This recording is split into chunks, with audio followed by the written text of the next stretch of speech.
नमस्कार दोस्तों, आप सभी का स्वागत है। आज के इस वीडियो में तो चलिए जानते हैं बिहार के सभी 38 जिलों के छोटी बड़ी खबरों को केवल 20 मिनट में। राबड़ी देवी की नई मुश्किलें, हीरे का कंगन देकर बुरी फंसी, अब ईओयू, ईडी और आयकर विभाग करेगी जांच। नीरज कुमार ने अपने पत्र में मांग की है कि गायक को दिए गए कंगन की वास्तविक कीमत, उसकी खरीद का स्रोत, भुगतान किस माध्यम से किया गया, पूरे मामले की जांच की मांग की है। गंगाजल और अपहरण जैसी फिल्मों में दर्ज है राजद का अतीत।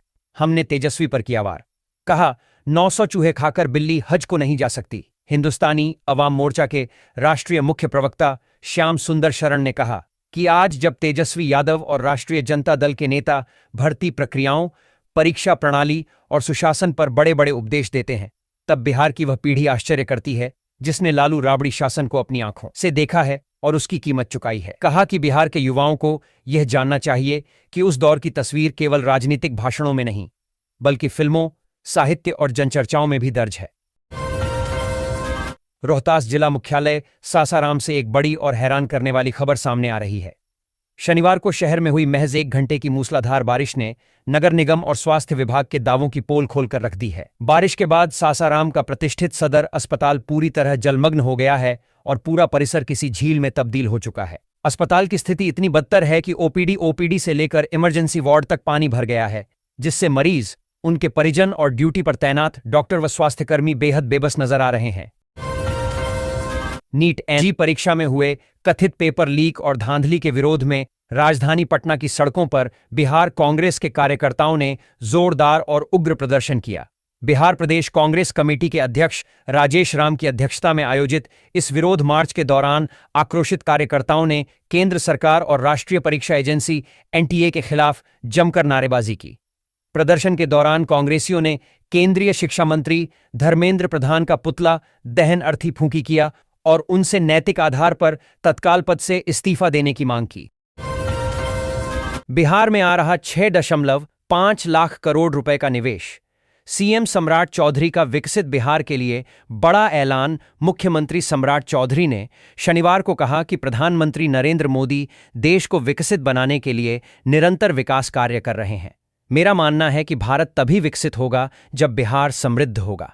आज से 2000 वर्ष पूर्व इस धरती ने देश को स्वर्णिम काल दिया। लगभग 200 वर्षों तक बिहार शासन का केंद्र रहा, जिसे स्वर्णिम काल के रूप में जाना जाता है। बीच के कालखंड में आक्रांताओं ने भारत आकर सिर्फ लूटपाट मचाई।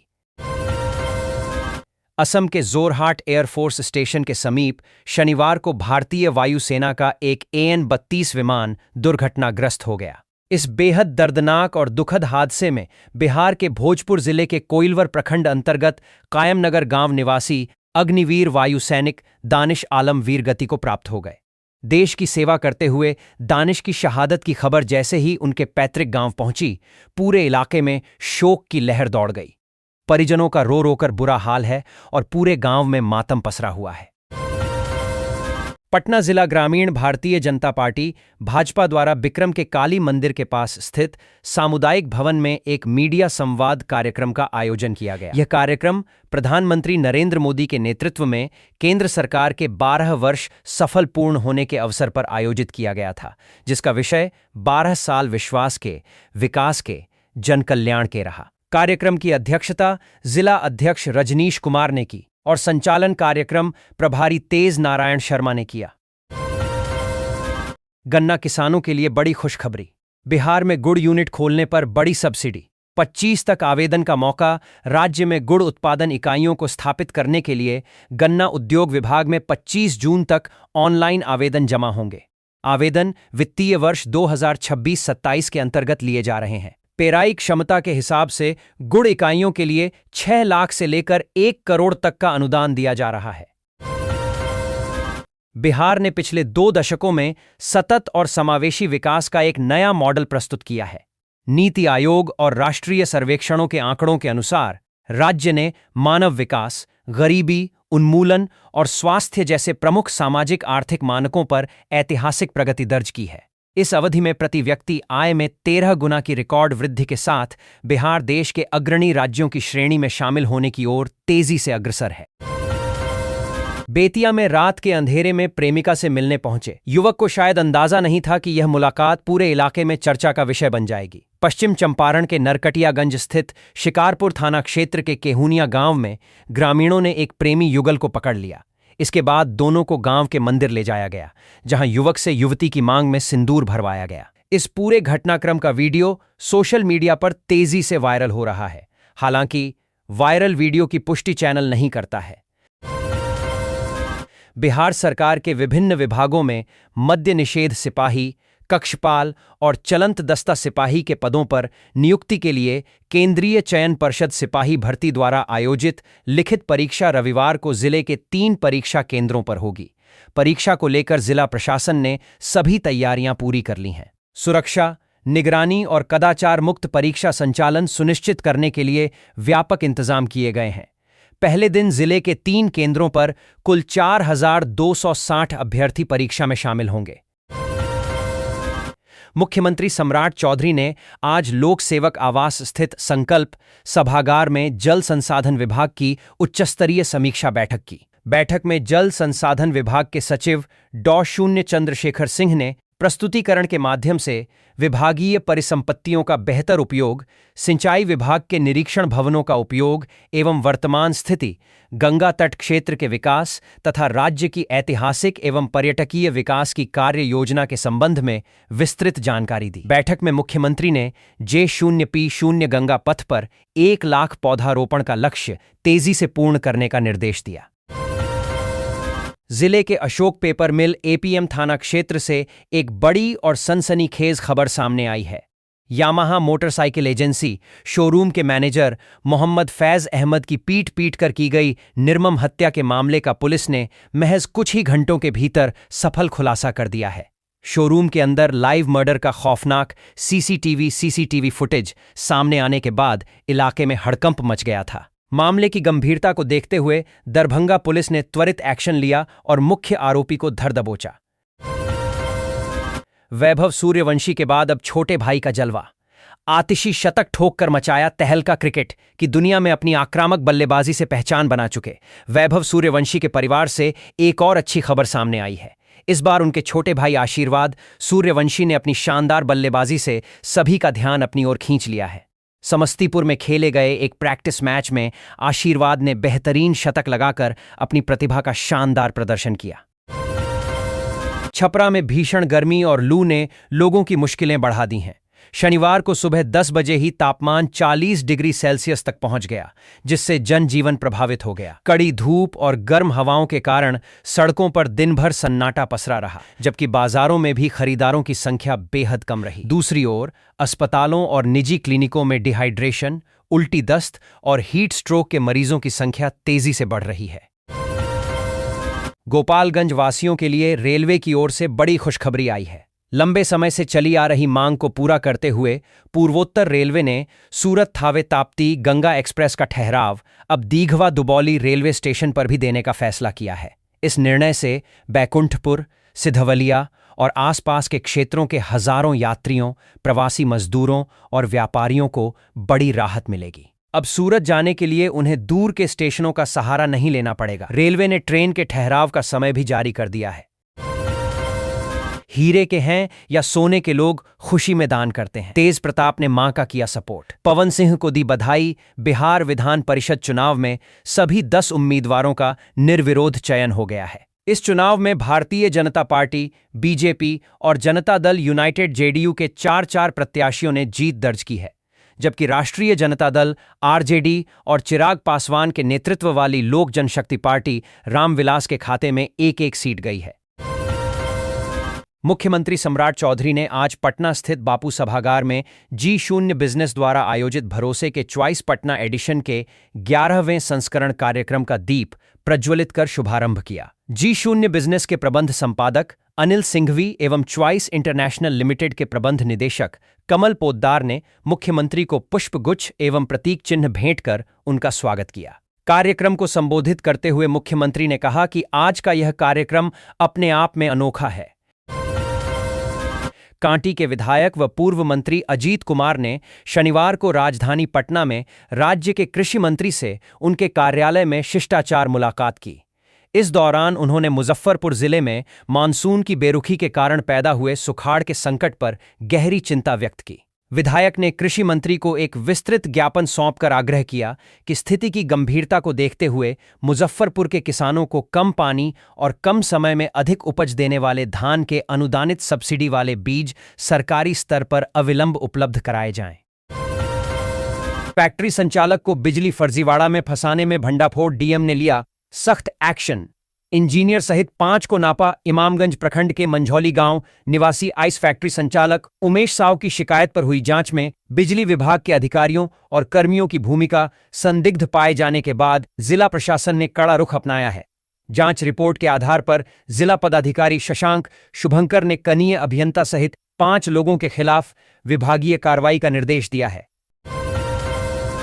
बिहार में काम कर रही 12 पुलिस रेंज को जोन में बांटने की तैयारी सम्राट सरकार लाएगी। 7 साल पुरानी पुलिसिंग व्यवस्था। बिहार में कानून व्यवस्था को और मजबूत बनाने के लिए सरकार बड़ा कदम उठाने जा रही है। राज्य में 7 साल पहले खत्म की गई जोनल व्यवस्था को फिर से लागू करने की तैयारी पूरी हो चुकी है। इसके लिए पुलिस मुख्यालय की ओर से प्रस्ताव भेजा गया था, जिसे मंजूरी मिलने की बात सामने आ रही है। पश्चिम चंपारण की धरती ने एक ऐतिहासिक उपलब्धि हासिल करते हुए पूरे बिहार और देश को गौरवान्वित किया है।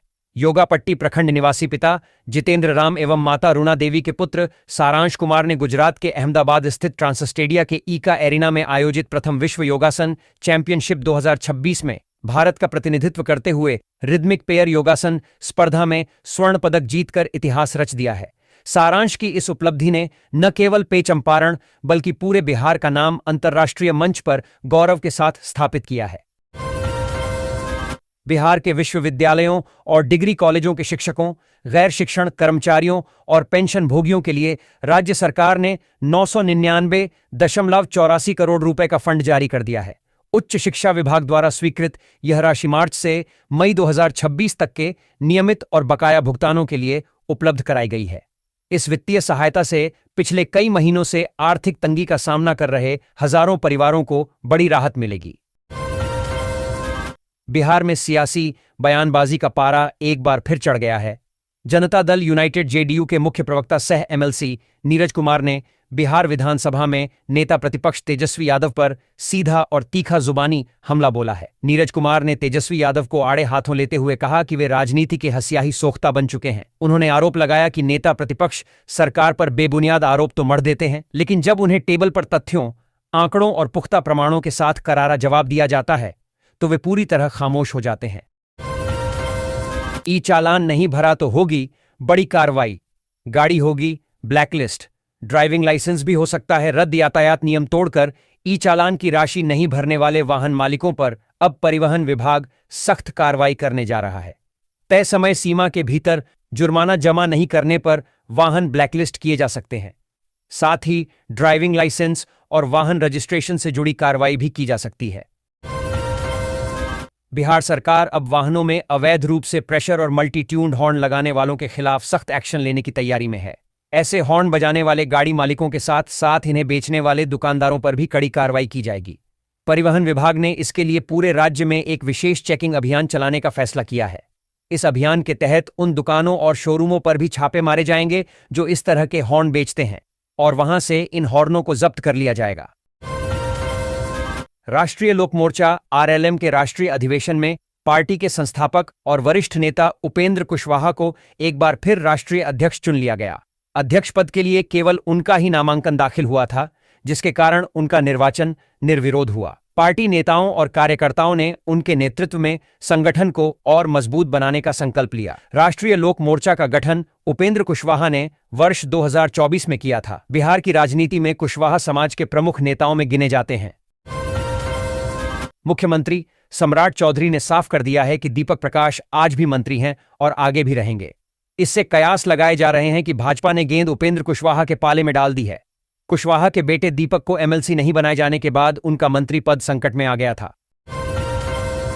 बिहार लोक सेवा आयोग बीपीएससी की अप्रैल 2026 में रद्द की गई सहायक शिक्षा विकास पदाधिकारी एईडीओ और सहायक लोक स्वच्छता एवं अपशिष्ट प्रबंधन पदाधिकारी भर्ती परीक्षा को लेकर आर्थिक अपराध इकाई ईओयू की जांच में कई बड़े खुलासे हुए हैं, जांच में सामने आया है कि परीक्षा प्रक्रिया में गंभीर गड़बड़ियां हुईं और पूरी व्यवस्था पर कथित तौर पर परीक्षा माफिया का प्रभाव था। अब इस मामले में लगातार कार्रवाई की जा रही है। क्रिकेट खेलते खेलते मिला 6,000 करोड़ का खजाना। जमुई के मंजोश और भट्टा गांव में जल्द शुरू होगा खनन। जमुई जिले के सिकंदरा प्रखंड अंतर्गत मंजोश और भट्टा गांव की जमीन के नीचे दबे 6,000 करोड़ रुपए से अधिक मूल्य के लौह अयस्क का खजाना अब बाहर आएगा। सरकार ने यहां खनन के लिए टेंडर प्रक्रिया जल्द शुरू करने का फैसला लिया है। बिहार सरकार के खान सचिव सह आयुक्त अवनीश कुमार सिंह ने बताया कि सर्वे के शुरुआती 2 चरणों में ही मंजोश और भट्टा के आसपास 2,000 हेक्टेयर से अधिक क्षेत्र में करीब 5 करोड़ टन मैग्नेटाइट का अकूत भंडार मिलने की पुष्टि हो चुकी है। बिहार में विश्वस्तरीय रोड कनेक्टिविटी का जाल बिछाने और सुगम व तेज यातायात सुनिश्चित करने की दिशा में राज्य सरकार ने एक बड़ी छलांग लगाई है। Bihar state road development corporation limited BESRDCL की ओर से वर्तमान में राज्य के 3 सबसे महत्वपूर्ण नए ग्रीनफील्ड हाईवे कॉरिडोर विश्वामित्र पथ, गंगा अंबिका पथ और नारायणी पथ के निर्माण की दिशा में धरातली कार्रवाई को बेहद तेज कर दिया गया है। इन तीनों प्रमुख पथों के विस्तृत परियोजना प्रतिवेदन DPR तैयार करने, भूमि अधिग्रहण का नक्शा तय करने और वैधानिक स्वीकृतियां प्राप्त करने की प्रक्रिया अंतिम चरण की ओर अग्रसर है। बिहार में शिक्षा विभाग बिना मान्यता के चल रहे निजी स्कूलों के खिलाफ सख्त कार्रवाई करने की तैयारी में है। इसी क्रम में गया जिले में जिला शिक्षा कार्यालय ने बड़ा कदम उठाया है। विभाग ने सभी प्रखंड शिक्षा पदाधिकारियों BEO को निर्देश दिया है कि वे अपने अपने क्षेत्रों में बिना मान्यता संचालित निजी विद्यालयों की पहचान कर 3 दिनों के भीतर उनकी सूची जिला कार्यालय को उपलब्ध कराएं। इसके साथ ही अभिभावकों से भी अपील की गई है कि वे अपने बच्चों का दाखिला केवल मान्यता प्राप्त विद्यालयों में ही कराएं। रूटीन चेकअप के लिए सिंगापुर गए लालू प्रसाद यादव से यह उम्मीद की जा रही थी कि वे परिवार के अंदर चल रही नाराजगी को दूर करेंगे और रोहिणी आचार्य तथा तेजस्वी यादव के बीच बढ़ी दूरी कम करने की कोशिश करेंगे। लेकिन उनके भारत लौटने के बाद हालात सुधरने के बजाय और ज्यादा चर्चा में आ गए हैं। रोहिणी आचार्य की नई टिप्पणियों ने परिवार के भीतर चल रहे तनाव को और बढ़ा दिया है। ड्राइविंग लाइसेंस बनवाने की प्रक्रिया में सबसे पहले लर्निंग लाइसेंस लेना होता है। इसकी वैलिडिटी 6 महीने की होती है। इसी अवधि में स्थायी ड्राइविंग लाइसेंस के लिए आवेदन करना पड़ता है, लेकिन कई लोग समय पर आवेदन नहीं कर पाते। ऐसे में उनका लर्निंग लाइसेंस फेल या डीएक्टिवेट हो जाता है। अधिकांश लोगों को लगता है कि अब उन्हें नया आवेदन करना होगा। इसी वजह से वे साइबर कैफे या बिचौलियों के चक्कर लगाते हैं और अतिरिक्त पैसे खर्च करते हैं।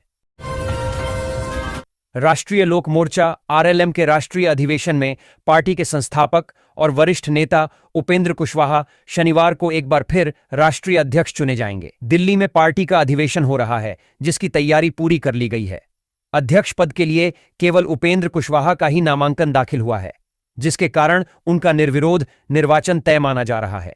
शनिवार को पार्टी के केंद्रीय कार्यालय में नामांकन, जांच और नाम वापसी की प्रक्रिया पूरी होगी, जबकि दोपहर 1 बजे कॉन्स्टिट्यूशनल क्लब ऑफ इंडिया में उनके निर्वाचन की औपचारिक घोषणा की जाएगी। बिहार में किया जाएगा 6.5 लाख करोड़ रुपए का इन्वेस्टमेंट, मिलेगा बम्पर रोजगार। सीएम सम्राट चौधरी ने दी जानकारी। बिहार में इंडस्ट्री को बढ़ावा देने के लिए सरकार कई योजनाएं ला रही है। इस बीच आज मुख्यमंत्री सम्राट चौधरी ने बिहार में इन्वेस्टमेंट को लेकर बड़ी जानकारी दी। सीएम सम्राट ने कहा, बिहार में 85% लोग ग्रामीण इलाकों में रहते हैं। देश के किसी भी कोने में आप कश्मीर से कन्याकुमारी तक चले जाएं, सबसे अच्छी ग्रामीण सड़क आपको बिहार में ही मिलेगी। शहरी इलाकों में भी सड़कों को बेहतर बनाया जा रहा।